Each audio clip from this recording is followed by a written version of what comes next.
कुमति निवार सुमति के संगी कंचन वरन विराज सुरेसा कानन कुंडल कुंचित केसा हाथ ब्रज और ध्वजा विराजे कांधे मूज जनेऊ साजे शंकर स्वयं केसरी नंदन तेज प्रताप महाजगवंदन विद्यावान गुणी अति चातुर राम काज करिबे को आतुर प्रभु चरित्र सुनिबे को रसिया राम लखन सीता मन बसिया सूक्ष्म रूप धरि सियहि दिखावा विकट रूप धरि लंक जरावा भीम रूप धरि असुर संहारे रामचंद्र जी के काज सवारे लाए सजीवन लखन जियाए श्री रघुबीर हरषि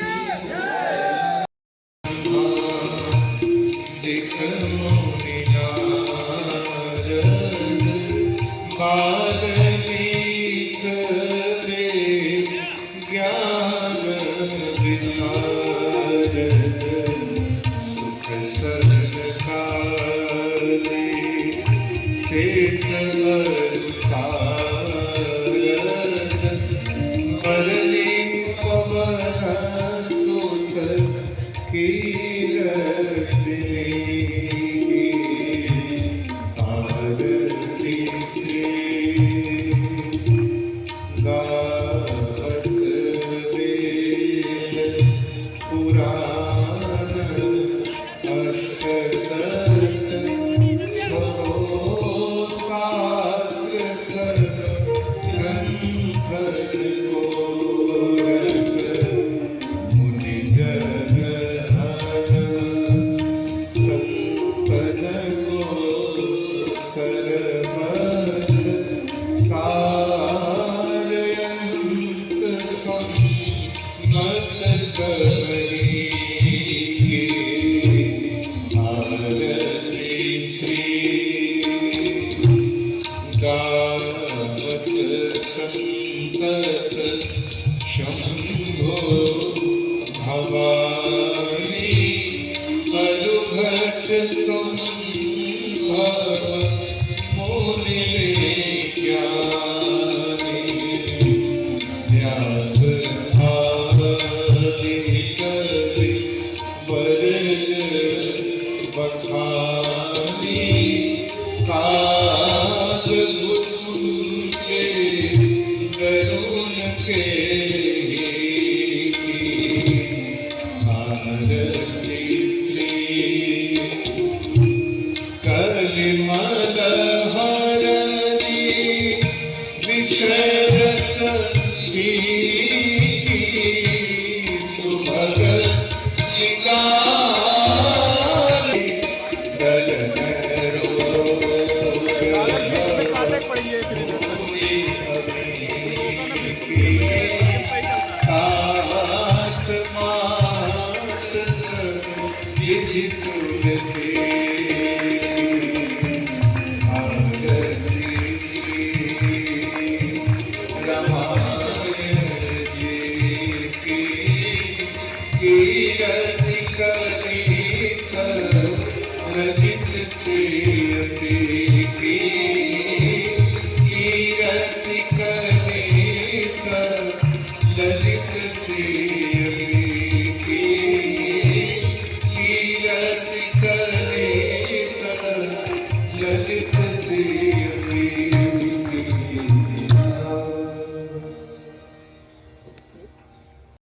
मानः सचन्तयत्र पूर्वैः साध्याः सन्ति देवाः सेवन्ति कावकुलचम्पकपाटलाब्जै पुण्णाग्रजातिकरवीधरसारपुष्पैः बिल्वप्रभालतुलसीदलमञ्जरीभिः त्वां पूजयामि जगदीश्वर मे प्रसीद। नानासुगन्धिपुष्पाणि यथा कालोद्भवानि च पुष्पाञ्जलिर्मया दत्ता गृहाण परमेश्वर। मन्त्रपुष्पाञ्जलिं समर्पयामि नमस्करोमि।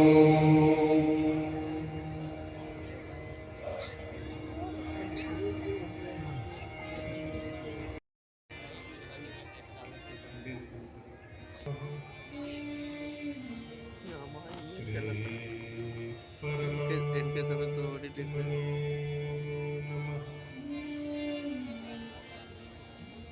श्री जानकी मूड़ी लेके आ गए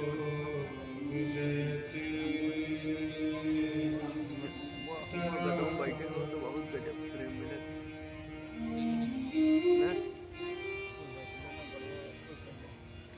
श्री राम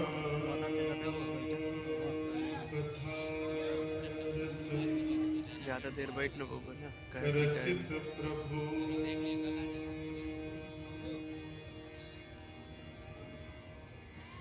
शंभुनाथ हनुमान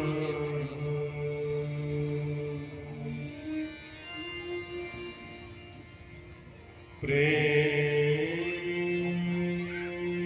सहित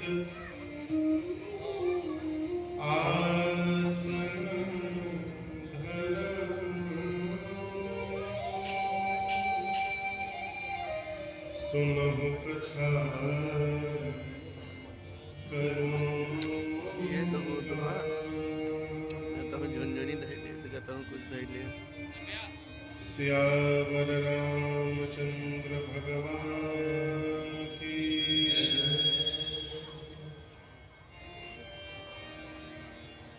श्री सीतानाथ समारंभा श्री रामानंदार्य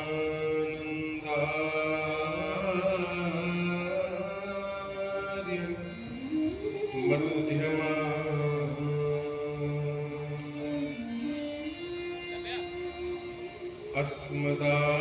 अस्मदाचार्य और का इतना दूर बैकग्राउंड ले बताइए इतने दूर में करे भाई ज्यादा फुल कर बैठे हुआ वंदे श्री गुरु परंपरा।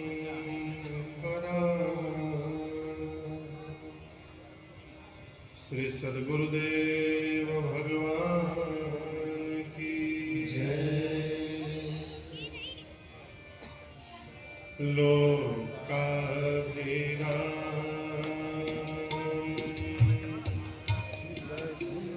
रणरंगधीरं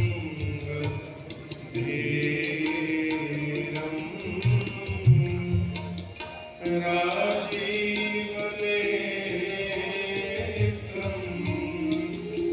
रघुवंशं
शिवासन भाता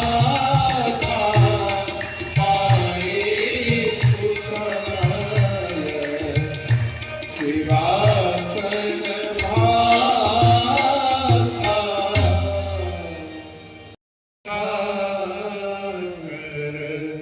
की परम भगवान की कथा कैसी है? विमल कथा। कैसी कथा है? विमल का मतलब समझते हैं? कहिए, पूछ रहा हूं। विमल माने जिसमें कोई मल ना हो, बिना मल के। कि मल का है महाराज, ये रगड़ना नहीं, मल रहे हैं, ये मल नहीं। मल कहते हैं विकार को। भगवान की कथा विकार से रहित है। देखिए, जीव और जगदीश की कथा का मूल अंतर समझिए। सामान्य भाषा में कोई मिलता कहता तनिक आप अपनी कथा सुनाइए, तो अरे जीव की कथा हो ही नहीं सकती, जीव तो केवल व्यथा लेके भटक रहा है? कथा केवल भगवान की होती है। कथा यानी जिसको श्रवण करने के बाद जीवन की सारी थकान समाप्त हो जाए, वो भगवान की कथा है। जो मन के थकान को समाप्त कर दे, वो भगवान की कथा है? जीव की कथा व्यथा बढ़ाती है, भगवान की कथा व्यथा समाप्त करती है। गोस्वामी जी कहते हैं कि विमल कथा कर कीन्हा परम भाव। मैं भगवान की इस विमल कथा को प्रारंभ करने जा रहा हूं। होगा का महाराज? बाबा कहते हैं सुनता नसाही काम मद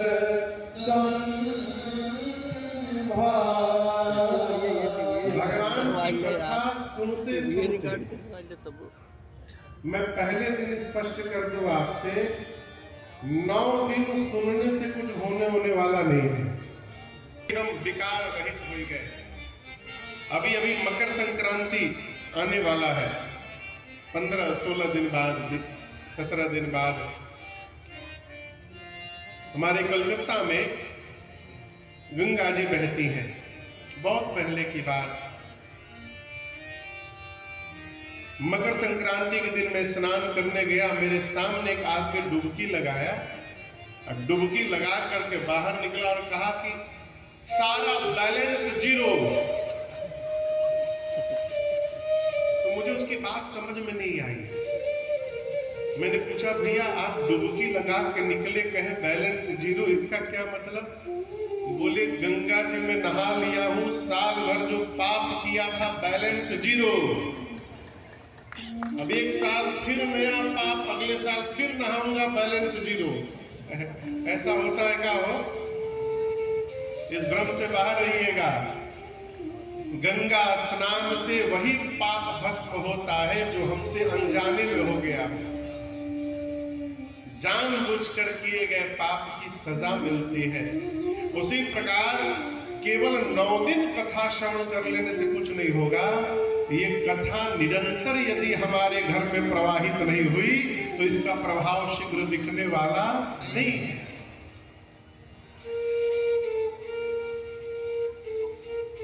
पूज्यपाद स्वामी तुलसीदास जी कहते हैं, श्रवण करने मात्र से सुनता नसाही काम मद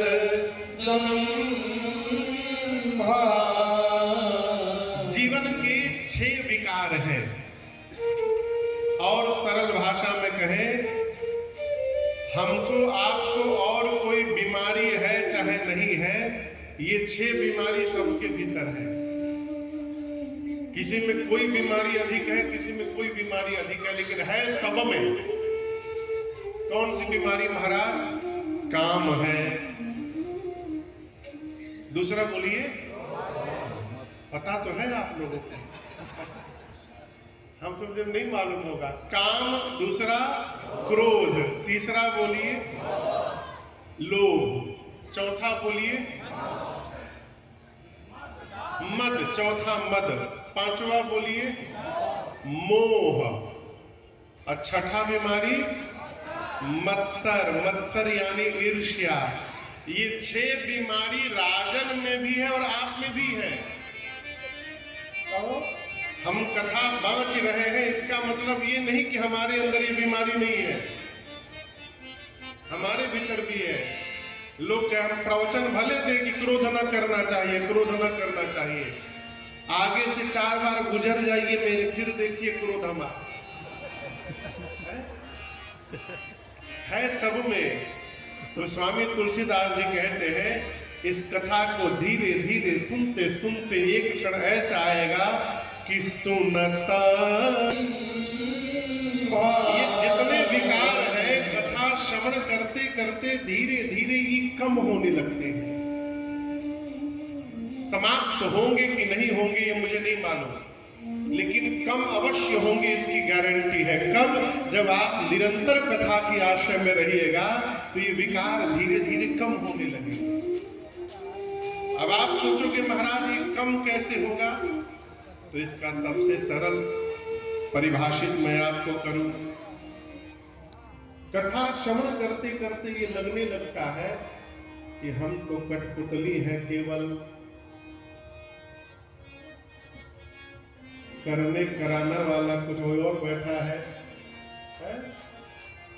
हम केवल बोलते हैं और जो करने वाला है वो मौन रहता है। मंदिर के भगवान बोलत है का? आपसे बात कहूं, मंदिर के भगवान यदि बोलने लगे ना तो लोग मंदिर जाना बंद कर देंगे। आप कहोगे महाराज भगवान बोलेंगे तो अच्छी बात है, हम और जाएंगे, नहीं जाएंगे, फिर भगवान कमी बतावेंगे। भगवान कहेंगे इतनी ठंड है तुम आज नहा के नहीं आए हो, केवल मुंह धो के चले आए हो। अरे तो सब जान रहे हैं। हम इसलिए दौड़े दौड़े जाते हैं कि भगवान बोलते नहीं। मंदिर में बैठने वाला भगवान नहीं बोलता, लेकिन मंदिर बनाने वाला जीव पूरे जगत में प्रचार करता है कि हम मंदिर बनवाए हैं। यही अंतर है। इस दुनिया में सुंदर सुंदर फूल खिलाने वाला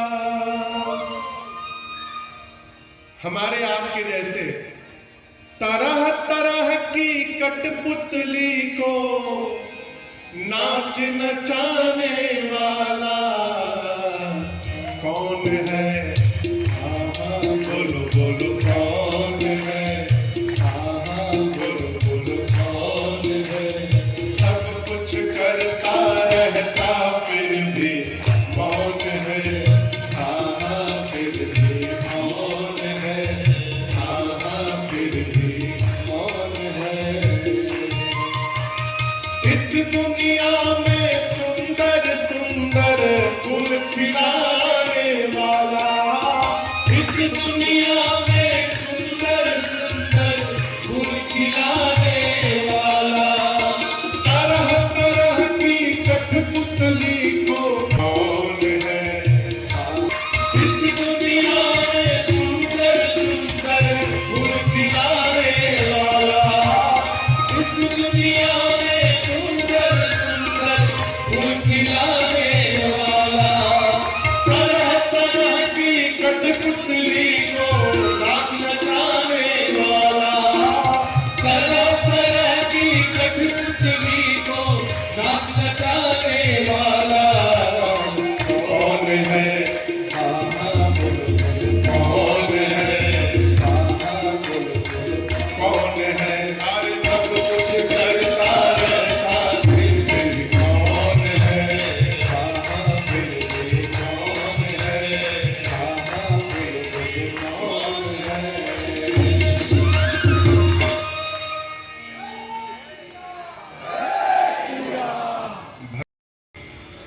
और कौन है? आहा बोलो बोलो कौन है? और जीव का क्या है? जीव बिना बताए रह नहीं सकता। आप लोग से प्रार्थना है मेरी, बोलूं आज पहला दिन है।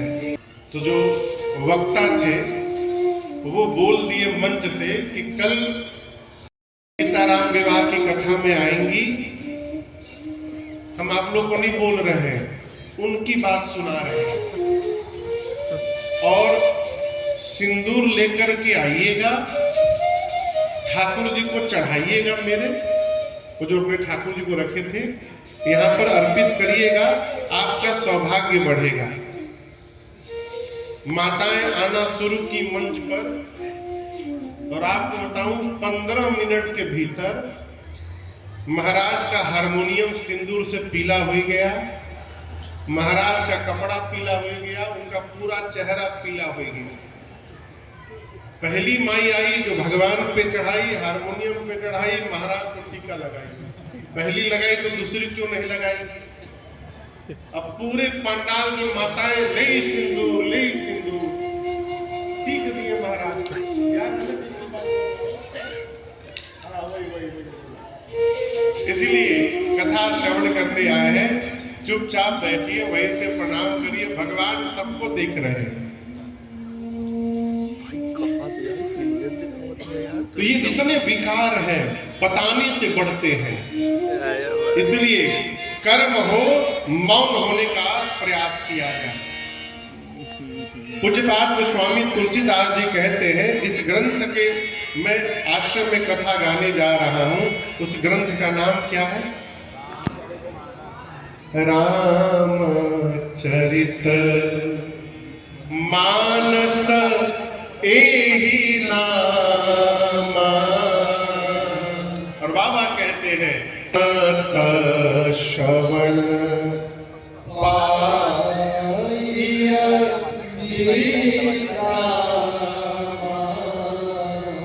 गोस्वामी तुलसीदास जी कहते हैं इस ग्रंथ मूल रूप से 2 ग्रंथ हैं। नाम याद है आप लोगों को? श्रीमद् वाल्मीकि रामायण और दूसरा श्री रामचरित मानस। ये 2 मूल ग्रंथ हैं। इसके अलावा भी कई ग्रंथ हैं, अध्यात्म रामायण, आनंद रामायण, कंब रामायण, अनेक भाषाओं में है। सभी ग्रंथों के नाम के अंत में रामायण लिखा हुआ है प्रायः, लेकिन गोस्वामी तुलसीदास जी ने इनका नाम रामायण नहीं लिखा। इनका क्या नाम लिखा? रामचरित मानस एहि नामा। गोस्वामी जी कहते हैं इस ग्रंथ का नाम है श्री रामचरित मानस। और कान से यदि जीव श्रवण कर ले तो उसके मन को विश्राम की प्राप्ति हो जाएगी। किसकी प्राप्ति हो जाएगी? विश्राम की। अब ये समझना अति आवश्यक है कि हम विश्राम कहते किसको। दोपहर में भोजन के बाद आधे घंटा जो पावर नैप लेते हैं, 1 घंटा, कहते महाराज हम विश्राम कर रहे थे। वो विश्राम नहीं कर रहे थे, आप आराम कर रहे थे। विश्राम इतना हल्का नहीं है शब्द है। गोस्वामी जी कहते हैं इसको सुनने मात्र से जीवन में विश्राम प्राप्त होगा। यहां भगवान शंकर को देखिए, बाबा उधर बैठे दिखाई दे रहे। देवता और दैत्य मिलकर समुद्र का मंथन किए। किस लिए मंथन किए? क्या पाने के लिए? अमृत के लिए। समुद्र मंथन हुआ अमृत पाने के लिए। सबसे पहले जहर निकल गया। अब मचा हाहाकार, ये जहर लेगा कौन? कौन स्वीकारेगा? विष्णु भगवान देवताओं से बोले एक जहर का कटोरा लेके पहुंचो बाबा के पास सीधे। देवता जहर का कटोरा हलाहल विष लेकर भगवान शंकर के पास कैलाश गए। बाबा पूछे क्या लाए हैं? देवता ने नहीं बोले कि जहर लाए हैं, बोले प्रभु पहला फल निकला है समुद्र मंथन से, सोचे पहला फल घर के बुजुर्ग को दिया है।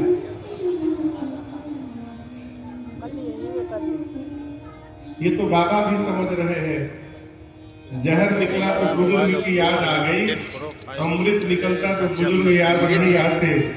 घर का मालिक ये है जो घर परिवार का जहर पीकर मौन होकर बैठा रहता है, बाबा। जहर सब नहीं पी सकते।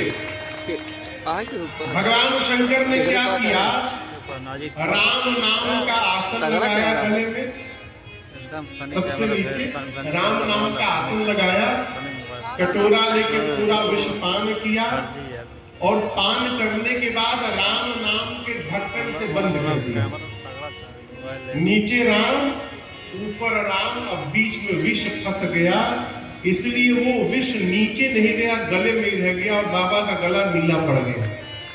इसलिए भगवान शंकर का एक नाम नीलकंठ भगवान है। बात आई गई, मंथन हुआ, अमृत निकला, देवताओं ने आपस में बंटवारा किया, पान किया, लंबी कथा। कुछ दिनों बाद देवताओं को सुधि हुई, अरे हम लोगों ने तो बाबा को जहर पिला दिया था। हाल चाल पूछा जाए तो देवता पहुंचे कैलाश, बाबा आनंद में। देवताओं ने प्रणाम करके कहा, प्रभु हम लोग आपको विष पान करा दिए थे, सब ठीक ठाक है ना? बाबा बोले आनंद हो गया। देवता सोचे विष पान करने के बाद भी कोई कह सकता है कि आनंद हो गया? देवता बोले प्रभु हम समझे नहीं। भगवान शंकर बोले देखो मैं पहले से राम को लेकर के भीतर बैठा था और आप लोग क्या लेकर के आ गए थे? विष। विष को पी गया। विष जब भीतर गया तो मेरे राम जी से मिल गया और राम जी और विष मिल करके शंकर को विश्राम की प्राप्ति करा दिए। मैं परम विश्राम में प्रवेश कर दिया। ये प्रसंग कहता है विश्राम क्या है? घर परिवार के लोगों के विष रूपी बात को सुनने के बाद भी जो मुस्कुरा रहा है वो विश्राम प्राप्त कर चुका है।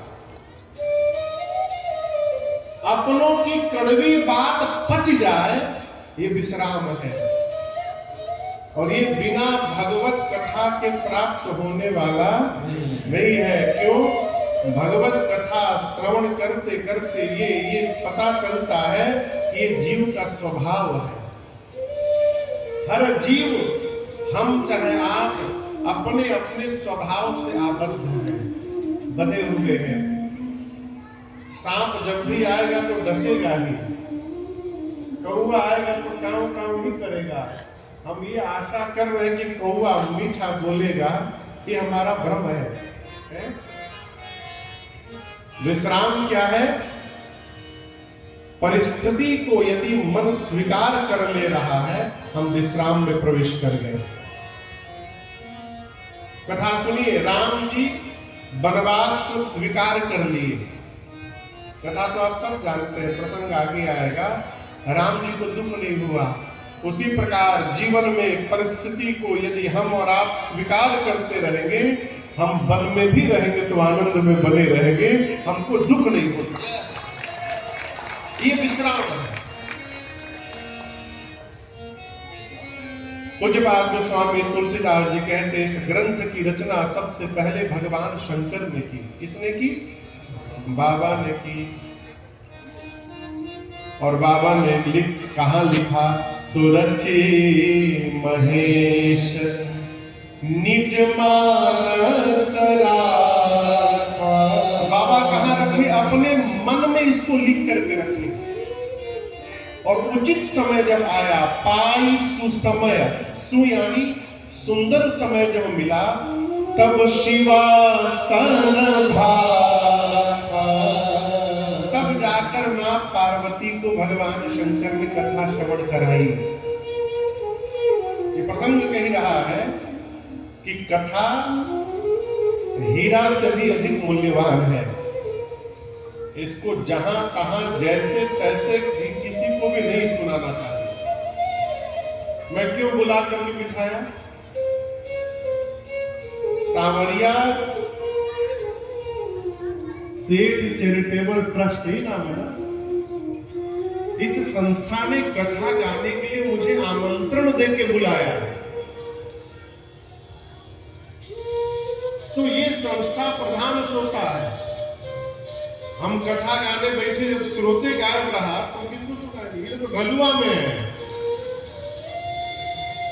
कोई आवे चाहे ना आवे, ये लोग आएंगे। कोई कथा के रसिक श्रोता है, लेकिन मुख्य श्रोता तो संस्था है ना। और शंकर भगवान यहाँ तक कह दिए हैं कि यदि सामने का बैठा श्रोता इंद्र क्यों ना हो, इंद्र भी आकर के सामने बैठ जाए और यदि मन लगाकर कथा श्रवण न करे तो उसको भी भगवान की कथा नहीं सुनानी चाहिए, बंद कर देनी चाहिए। ये मर्यादा है। इसलिए पहला दिन है, हम जानते हैं कि बड़े आयोजन में व्यवस्थाएं भी बहुत होती है। आज पहला दिन है, इंद्रदेव की कृपा से कथा विलंब हुई, अभी भी बहुत सारी व्यवस्थाएं दुरुस्त करनी है, कल तक सब व्यवस्थित हो जाएगी। बाबा के बाराती भी पहुंच गए हैं सब, है? जो रहे पूछे हैं सब रात तक सब आ जाएंगे। तो इसी श्री रामचरितमानस के आश्रम में बैठकर हम और आप कथा गाएंगे। आपसे निवेदन करूं, गोस्वामी तुलसीदास जी महाराज इस श्री रामचरितमानस को मानस सरोवर की संज्ञा देते हैं। किसकी संज्ञा देते हैं? मान सरोवर नहीं,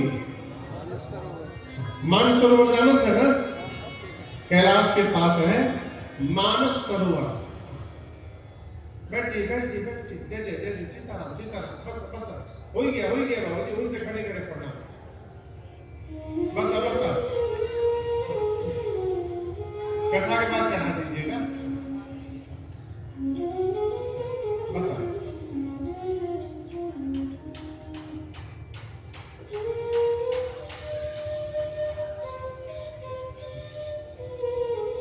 आई एम सो सॉरी, हमको इसे आदत नहीं है। कोई बात नहीं, कल से बैरिकेडिंग हो गया। देखिए बड़े भाव से सुनाने आए, तो आपको जितनी भी समझा बनाएंगे ना उतना आनंद होगा, हमको नहीं होगा। हम तो इसी आनंद में रहते हैं, आप सुनेंगे तो आपको आनंद होगा। तो क्या कह रहे थे? ये कौन सा सरोवर है? मानस सरोवर। और इसकी चार दिशा में चार घाट है। घाट तालाब के किनारे घाट होते हैं जहां लोग नहाने जाते हैं, इसकी चार दिशा में चार घाट बने हैं। हर घाट पर एक कथावाचक बैठे हैं और उस घाट पर कथा सुनने के लिए एक श्रोता बैठे हैं। पहले उसका परिचय श्रवण किया जाए, तब जाकर ये कथा यहाँ प्रवेश करेगी। श्री रामचरितमानस का सबसे पहला घाट है कहाँ? काशी जी में 80 घाट। आप में से काशी कौन कौन गया है? बहुत लोग गए हैं। काशी जी में 80 घाट है, जहां पर बैठकर पूज्यपाद गोस्वामी तुलसीदास जी महाराज कथा गा रहे हैं। तो कथावाचक है गोस्वामी तुलसीदास जी, और श्रोता कौन है? तो गंगा मैया कह दीजिए, नहीं तो ये कह दीजिए संत सुन रहे हैं। और यदि कोई नहीं सुन रहा है तो गोस्वामी जी घोषणा करते हैं, स्वांतः सुखाय तुलसी रघुनाथ भाषा निबंधमति मंजूर। बाबा कहते हैं अपने अंतःकरण को मैं श्रवण करा रहा। गोस्वामी जी का निज मन श्रोता है। ये मानस का पहला घाट है। कथावाचक है गोस्वामी तुलसीदास जी, श्रोता गोस्वामी जी का मन। स्थान कहाँ है? काशी जी का 80 घाट। और इस घाट का नामकरण हुआ, इस घाट का नाम है शरणागति घाट। क्या नाम है? शरणागति घाट। अब आप कहोगे महाराज शरणागति घाट नाम क्यों पड़ा? तो मेरा एक प्रश्न है आप लोगों से, पूछूं? आज के पहले आप में से कितने लोगों ने राम कथा सुनी है? प्राय बहुत लोगों ने। मेरे से सुनी है कि किसी दूसरे वक्ता से?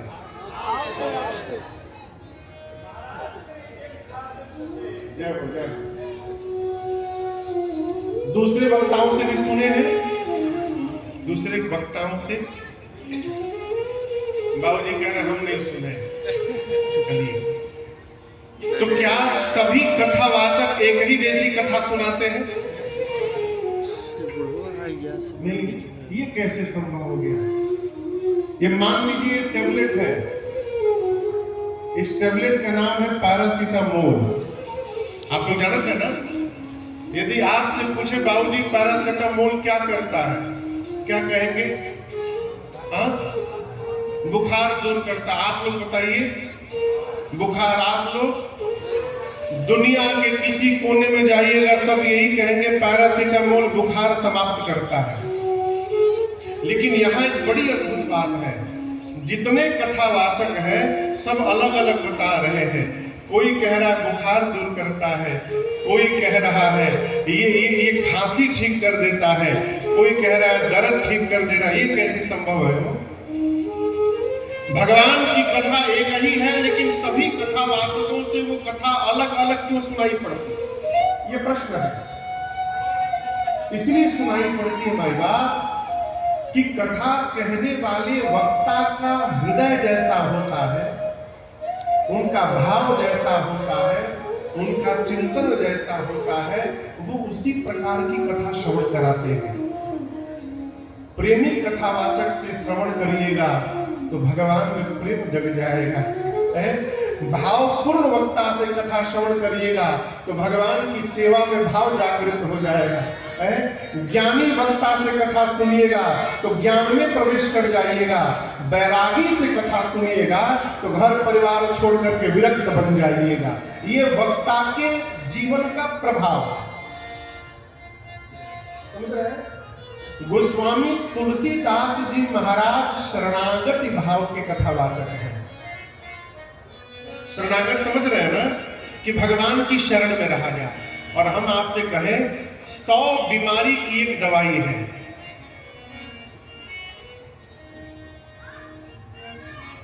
घर परिवार में जो आदमी सब काम जानता है ना, वो बहुत परेशान रहता है। और जो चतुर आदमी रहता है वो तो कहता है तो कुछ जल्दी नहीं कर सकता है।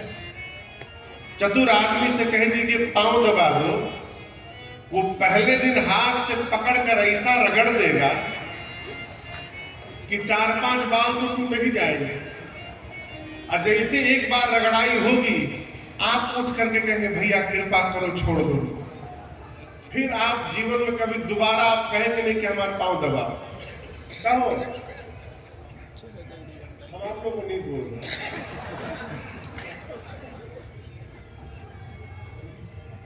भगवान के आगे बुद्धिमान न बना जाए, भगवान के आगे आत्मसमर्पण कर दिया जाए। प्रभु हमको कुछ नहीं मालूम है, हम कुछ नहीं जानते नाथ, हम आज से आपकी शरण में आ गए हैं प्रभु। ये शरणागति भाव। और याद रखिएगा, राम जी कहते हैं जो मनुष्य अपने जीवन भर में, ये मैं नहीं बोल रहा हूं, ये मेरे रघुनाथ जी के श्रीमुख वचन है वाल्मीकि रामायण में। राम जी कहते हैं शक्रदेव प्रपन्नाय तवास्मिचित याचते। एक बार जो आदमी आकर मेरे सामने हाथ उठाकर कह दे प्रभु हम आज से आपकी शरण में आ गए हैं, राम जी कहते मैं जीवन भर उस जीव की रक्षा करता हूं। ये मेरा वचन है और प्रण है। पूजा रोज करनी पड़ती है, दर्शन रोज करना पड़ता है, व्रत बार बार करना पड़ता है, तीर्थ की यात्रा भी बार बार करनी पड़ती है। लेकिन ये काम जीवन में केवल एक बार करना है। जा करके हाथ उठा के कहिए प्रभु हम आज से आपकी शरण में हैं। शरीर को परिवार के समाज के व्यवहार में लगाए रहिए, मन को भगवान में लगाए रहिए। यही शरणागति भाव है। शरणागति क्या है? याद भगवान की बनी रहे। क्या बनी रहे? याद शुद्धि बनी रहे। प्रभु हम आपके हैं ना, हम आपके हैं प्रभु। काम करते रहिए, राम जी को याद करते रहिए। ये शरणागति भाव है। बात थोड़ी कड़वी है। जो मंदिर में ही रह रहा है उसका मन भी मंदिर में है, क्या आवश्यक नहीं है। जो मंदिर में रह रहा है उसका मन भी मंदिर में है, ये आवश्यक नहीं है। और जो अपने व्यापार में बैठा हुआ है उसका मन भगवान में नहीं लगा है, ऐसा भी नहीं कहा जा सकता है, वो भगवान में लगा हुआ है। महाभारत का युद्ध चल रहा था। नियम था कि प्रातःकाल पितामह भीष्म जब शंखनाद करते थे तो युद्ध प्रारंभ होता था, और सूर्यास्त के समय जब पितामह भीष्म शंखनाद रथ के पास खड़े हैं, कन्हैया गायब, युद्ध प्रारंभ हो गया, भगवान कृष्ण आए ही नहीं। बहुत देर अर्जुन खड़े रहे, कन्हैया आए, अर्जुन थोड़े रूठे भी, कहां चले गए थे, मैं तब से खड़ा हूं। भगवान बोले वो एक भगत जी के पास चला गया था। उस दिन का युद्ध हुआ।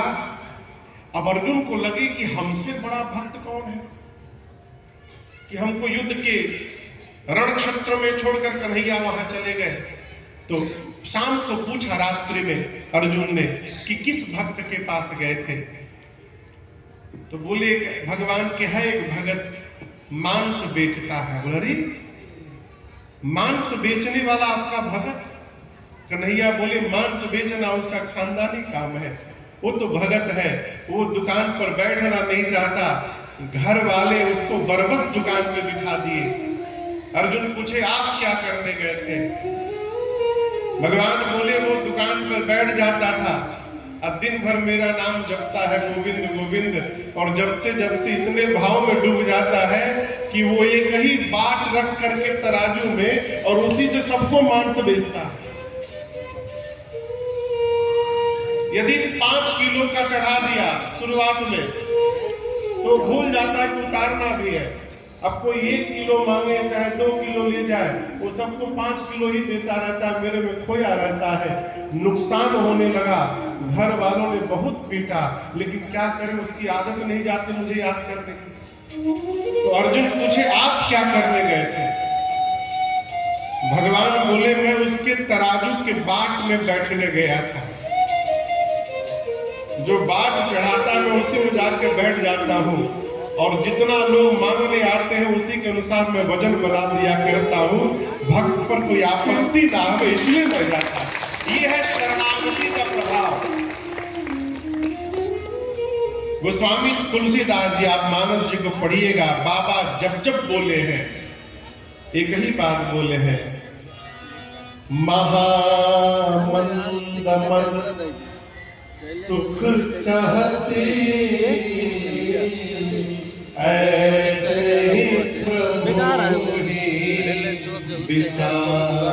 बाबा केवल एक बात कहे हैं, बार बार भगवान की शरण में चलो। इसलिए इस घाट का नाम है शरणागति घाट। याद रहेगा ना? याद रहेगा ना? अब दूसरा घाट दर्शन करिए। गोस्वामी जी कहते हैं मैं वो कथा सुनाने चल रहा हूं जो तीर्थराज प्रयाग में बैठकर याज्ञवल्क्य ऋषि ने भरद्वाज जी को सुनाई। अब दूसरे कथावाचक आ गए याज्ञवल्क्य ऋषि, और श्रोता कौन हो गए? श्री भरद्वाज। स्थान है तीर्थराज प्रयाग। इस घाट का नाम है कर्मकांड घाट। कर्म कैसा जीवन में रखना है याज्ञवल्क्य ऋषि ने बताया मानस जी ने। याज्ञवल्क्य ऋषि कहते हैं मैं वो कथा आपको सुनाता हूं जो कैलाश में बैठकर भगवान शंकर ने मां पार्वती को सुनाई। तीसरा घाट कैलाश का दिव्य शिखर, कथावाचक भगवान शंकर, श्रोता पार्वती मैया, और इस घाट का नाम है ज्ञान घाट। ज्ञान की सब बात भगवान शंकर ने बताई। कितने घाट हो गए? एक बचा। और शंकर जी कहते मां से कि देवी मैं आपको वो कथा सुनाने जा रहा हूं जो नीलगिरी पर्वत पर काकभुशुंडी जी ने गरुड़ जी को सुनाई थी। चौथे कथावाचक है काकभुशुंडी जी, श्रोता है गरुड़ जी महाराज, स्थान है नीलगिरी पर्वत, और इस घाट का नाम है भक्ति घाट। ये मानस के 4 घाट है।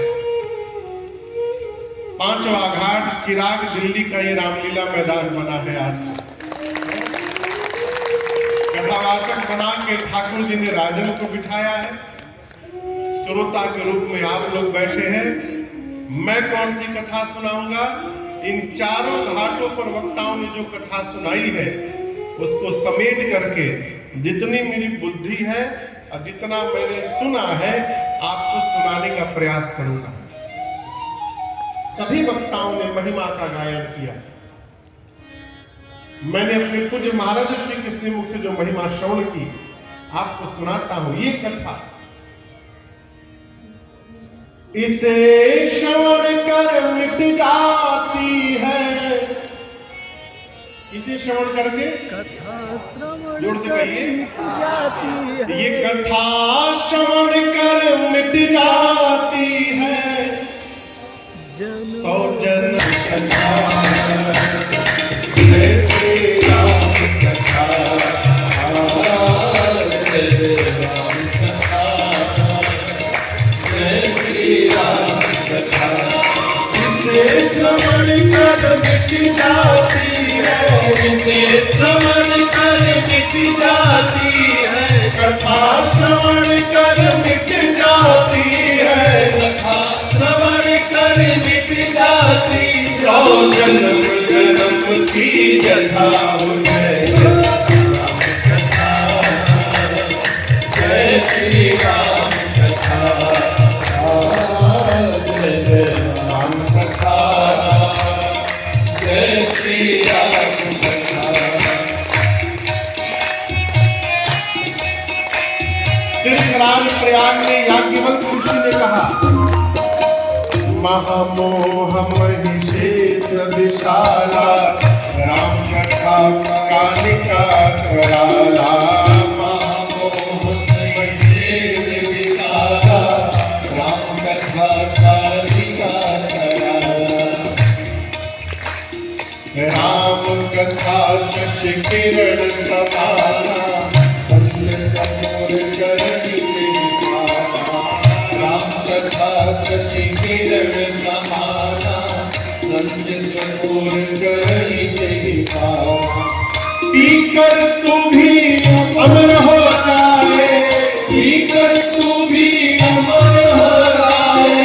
गाकर तू भी अमर हो जाए, गाकर तू भी अमर हो जाए। श्री राम कथा, जय राम कथा, जय श्री राम कथा, जय राम कथा, जय श्री राम कथा। इसे श्रवण कर मिट जाती है, इसे श्रवण कर मिट जाती है।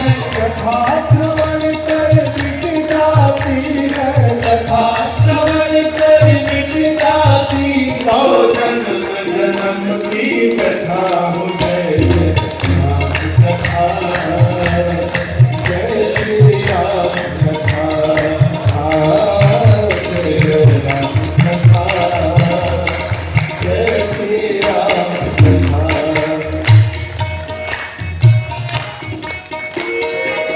भगवान शंकर मां पार्वती से बोले महिमा, राम कथा कल टपक उठारे, सादर सुनो मेरी राजकुमारी। राम कथा कल टपक उठारे, सादर सुनो मेरी और राम कथा सुंदर करता रे, संशय विहग उड़ावनिहारी।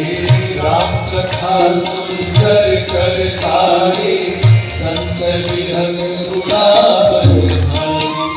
तेरा सब संशय भागेगा, मेरा सब संशय भागेगा। मेरा सब संशय भागेगा, मेरा सब संशय भागेगा। मां पार्वती कर जथा, जय राम कथा,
यही है राम कथा।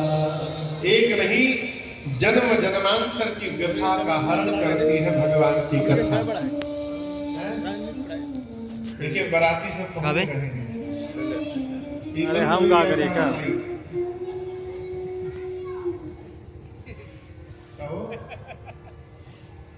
बंद हो गया, लाइट नहीं बंद हुआ, स्पीकर बंद हो गया। केवल यहाँ का नहीं है, ये हर कथा। देखिए मुझे 15 साल हो गए कथा गाते। कितने? 15 साल। आज तक ऐसी कोई कथा नहीं गई, कितनी भी आप व्यवस्था कर लीजिए, जब तक भगवान शंकर का विवाह हो ही न जाए तब तक या तो कहिए एक कथा में तो बक्से फट गया, कहीं लाइट फट जाता है, कहीं चिड़चिड़ाने लगता है, कहीं साउंड बिगड़ जाता है। कब तक? जब तक बाबा का विवाह न हो जाए। क्यों? बाबा के गण पूरे विश्व के जानते हैं राम कथा शुरू हो रही है तो प्रारंभ में ही हमारे स्वामी का विवाह होगा और सारे भूत प्रेत बराती बन के चले आते हैं।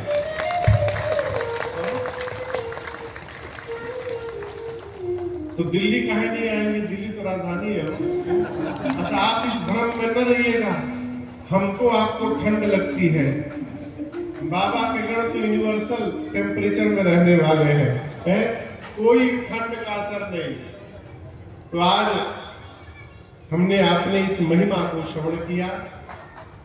कल भूत भावन भगवान शिव के विवाह की कथा गाएंगे। समय है 2 बजे से। 2 बजे तक भैया, 2 से लेकर 6 तक कल आइए।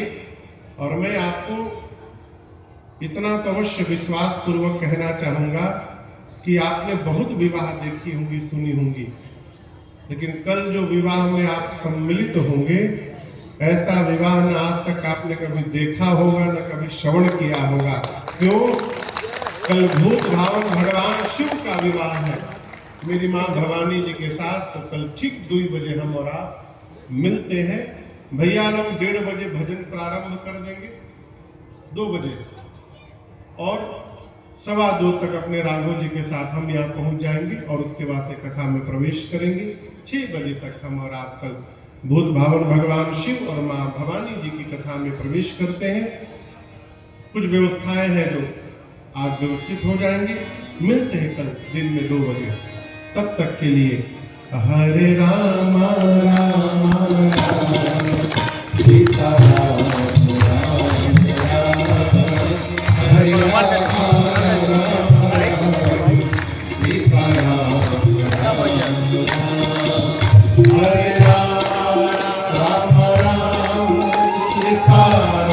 राम,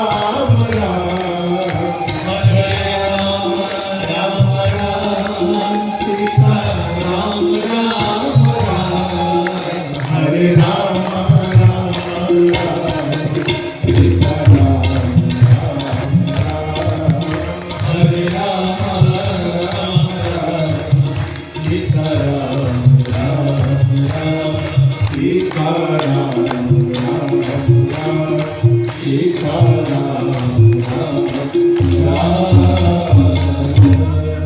सभी लोग अपने दोनों हाथ ऊपर उठाएंगे और एक स्वर में हम और आप कहेंगे हरे राम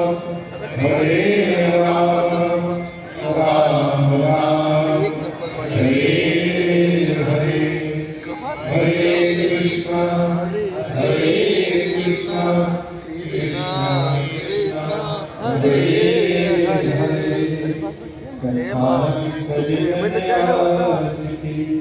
प्रभु शंभुनाथ हनुमान।